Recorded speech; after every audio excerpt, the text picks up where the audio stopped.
Let me tell you something before you go. Whenever people come see me live, I try to say something meaningful to people. You know, I'm in the laugh business. That's my gift. That's what God gave me at birth. Your gift is the thing that you do the absolute best with the least amount of effort. I want to tell you something that can help enrich your life. It's a sure sign from God that He ain't through with you because He wakes you up in the morning. When He's done, you won't wake up no more. But as long as you're waking up, that means He has something for you that He hasn't been able to give to you for whatever the reason. I'm going to help you get to that reason a little bit quicker. I want to tell you something that I learned that changed my life. I was reading a book one time that had a quote in there from Albert Einstein. And Albert Einstein said, "Imagination is everything. It's the preview to life's coming attractions." If you think about that, that's a really, really true statement. Because everything you see in this world came from somebody's imagination. Everything. Somebody was talking on the phone one day, on that wall phone, connected to the cord, and tried to walk, and it didn't go no further. And he wanted to just go outside and get something out the car. Somebody said, "You know what? I wish I could take this phone outside." Everybody in here got a cell phone. It was in somebody's imagination. Somebody imagined that. Somebody imagined everything. Somebody got tired of walking. Somebody got tired of driving cars. Somebody said, "We're gonna fly." You're not finna fly. Everybody in here done been on a plane. See, your imagination is the evidence of things not seen. You know why they call it the evidence of things not seen? Your imagination, you the only one can see it. You're the only one can see it. See, so all this stuff you've been imagining was not some hocus pocus. When you imagine stuff, it's actually God showing you a preview of a coming attraction He has for you.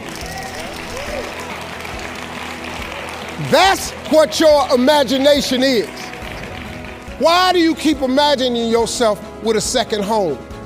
Because God wants you to have a second home. Why do you keep imagining yourself in a supervisory capacity on another job? Because God really wants you to have that. Why you keep dreaming of opening a business one day? That's because that's what God really got for you. And He put it in your imagination. The problem with your imagination, though, is you tell it to the wrong people. If you want to kill a big dream, tell it to a small-minded person. You can't, oh man.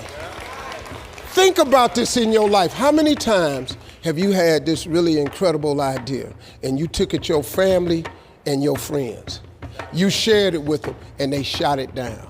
You know why they shot it down? Because they couldn't see it. Because God didn't put it in their imagination, He put it in yours. It was your evidence of things not seen. See, all this stuff you've been imagining, you ought to start working on it. Because that's what God really got for you. Your real life is in your imagination.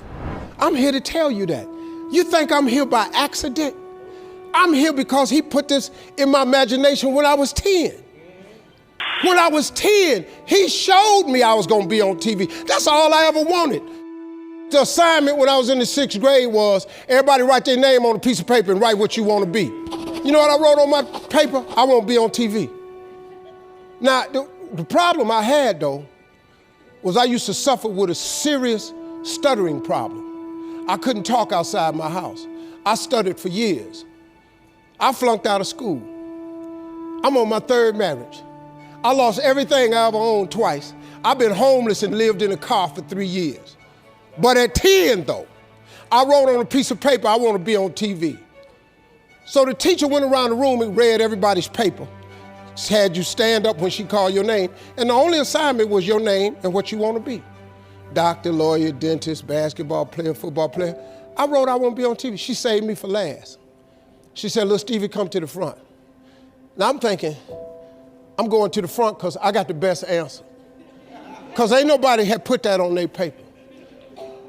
She called me to the front. I'm thinking I'm finna give me a gold star. But I was wrong about that. She called me to the front to humiliate me. First of all, you know I can't talk. I suffered with stuttering stammer so bad, man. I couldn't talk at all. And that lady lit in on me. Why did you write this on your paper? Now I'm standing there, I can't talk. Who in this school ever been on TV? Who in your family ever been on TV? Who in this neighborhood ever been on TV? I'm crushing, man. I'm standing there dying. She said, look at you standing there. You can't even talk. How they gonna put somebody like you on TV? So every Christmas, I send her a flat screen TV. Because I don't want her to miss me. I do not want her to miss not an episode of me.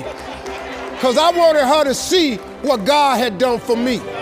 The fact that you couldn't see it, it wasn't for you to see. He put it in my imagination. But after 3 years of homelessness, losing everything I ever owned twice, suffering through flunking out of school, go home and cut your TV on.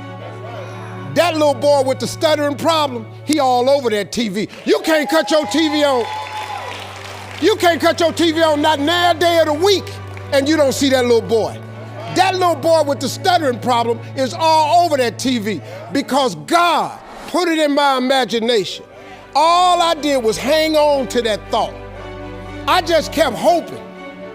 I just kept hoping that what I had wrote on the paper would come true. A lot of times it wasn't about no faith. I didn't believe it sometimes. When you homeless and living in a car, how you see yourself as a TV star? But I just kept hanging on there. Because my mama was a Sunday school teacher. I kept hearing her say, God,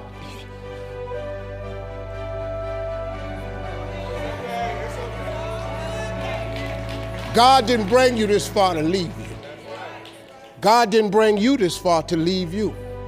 Why do you think he keeps waking you up? Because he got more for you. He got way more for you. He got plans for you. But he needs your faith. He just needs you to call on him. He needs you to dust off your imagination and just go for it. You got to try. Quit waking up thinking you ain't got no say-so in your life. You have a choice in this matter. You can't stop what happened to you, but you can doggone sure do something about what happened to you. Life is 10% what happened to you, is 90% what you do about it. Somebody in your family gonna die. Somebody in here gonna get fired. Somebody here gonna get an eviction notice. Somebody gonna get laid off. Somebody company gonna close. That's life. Somebody you love gonna break up with you. That's life. But what you gonna do about it though? Since it's gonna happen anyway. Trust me, go home and ask God to open up your imagination and then pursue it with everything in you and watch what he do for you. Appreciate y'all.